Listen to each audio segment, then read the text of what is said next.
This is one of my absolute favorite scenes from Revenge of the Sith, the moment Palpatine finally reveals that he is a Sith Lord to Anakin. How do you know the ways of the Force? My mentor taught me everything about the Force, even the nature of the dark side. Hayden Christensen delivers one of the best performances here, especially before Palpatine gets up from his desk and they walk into the hallway. That raw frustration in Anakin's voice when he admits that the Jedi don't trust him. I'm being excluded from the Council. I know there are things about the Force that they're not telling me. It's just an incredible scene. You can feel every ounce of the doubt that his character is building up inside. But here is the thing, the book makes this scene even more powerful. Matthew Stover's novelization doesn't just show us what's said, but it puts us inside of Anakin's head. And we also get a lot more lines from Palpatine that makes his manipulation even crazier. Yeah, this scene goes so much deeper. Let's get into it. So in the novel, the first thing you realize is that Anakin is in complete shock. You know the dark side?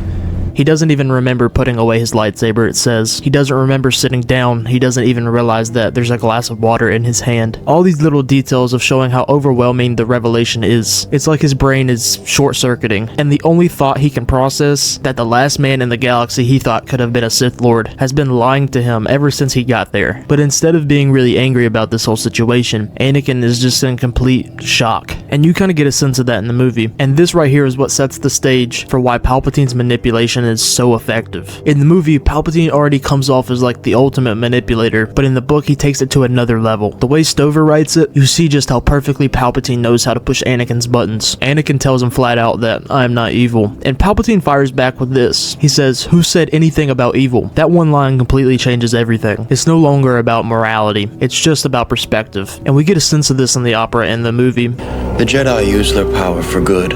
Good is a point of view, Anakin. Sith rely on their passion for their strength. They think inwards, only about themselves. And the Jedi don't. And when you throw out the concept of good and evil, suddenly anything can just be justified. Palpatine makes the Sith sound like pragmatists, the only ones strong enough to do what needs to be done to ultimately bring peace to their space government. And when you think about it, he's not appealing to Anakin's anger here at all. He's appealing to his sense of responsibility, to the idea that the galaxy needs someone who will make the hard choices for it, no matter how brutal they look on the surface. And for someone like Anakin, who's already carrying this weight of expectation, that argument just cuts pretty deep into Anakin's character. Then he goes after the prophecy. Instead of being the Jedi's chosen one, Palpatine completely flips the narrative. He says, "You're my chosen one." Out of everyone in the galaxy, he says Anakin is the one he picked to inherit his power. And you can only imagine how that hits a guy who's been second-guessed and mistrusted by the Jedi Council his whole life. It's not just manipulation, it's validation at this point. Palpatine isn't offering Anakin raw power just for the sake of it. He's offering him a completely new identity, a sense of belonging and a sense of respect that the Jedi Council would never give him. And this is where the ethics of it get very interesting. Palpatine is twisting Anakin's values against him. He's making evil sound like duty, like loyalty. He's turning his compassion for Padme into a weapon. He's taking Anakin's need for purpose and making it serve the dark side. That's why this scene in the book feels way more dangerous than in the film, because it's not just about turning Anakin into Vader, it's about making Anakin believe he's doing the right thing, even more so than in the movie. Obviously the movie gives us that narrative, but it's even more in the book. Right after Palpatine breaks down the whole idea of good and evil, he goes straight for something even more dangerous, and that's his relationship with Padme.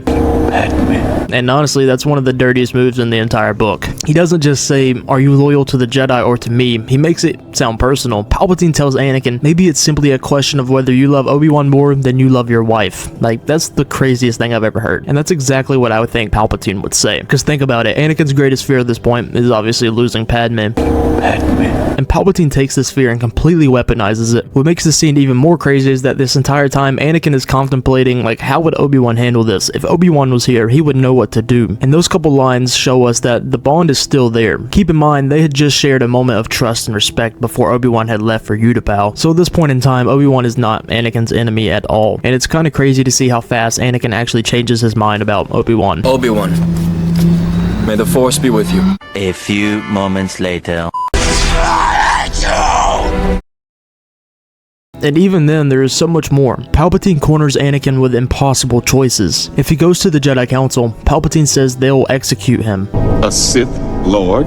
He's too dangerous to be left alive. If he sides with the Jedi, he betrays the Republic, and if he sides with Palpatine, he saves Padme, and also he saves the Republic. It's the perfect storm of manipulation right here. Palpatine has framed himself as the only path forward, the only one that is offering peace, the only one who truly understands Anakin, the only one that can protect the people that he loves. By the end of this whole scene, Anakin's mind is completely on fire. If you've ever read the novel often describes Anakin's mind like a dragon, as cringy as that sounds. It's kind of like this destructive fire that's always going on in Anakin's mind, and it kind of perfectly represents what's happening. The scene is already brilliant in the film, but when you add the novelization's perspective, Anakin's stunned thoughts, Palpatine's twisting of the prophecy, the loyalty versus love question, it becomes one of the most manipulative, chilling, and heartbreaking turning points in all of Star Wars. Hayden Christensen showed us the torment on screen, and Matthew Stover's writing showed us the storm inside of Anakin's mind. He put that all together. It's the ultimate example of how Palpatine didn't just win with lightsabers or politics. He won because he was just the master manipulator. If you liked the video and you learned something, make sure to hit the like button and also hit the subscribe button. Like, do it.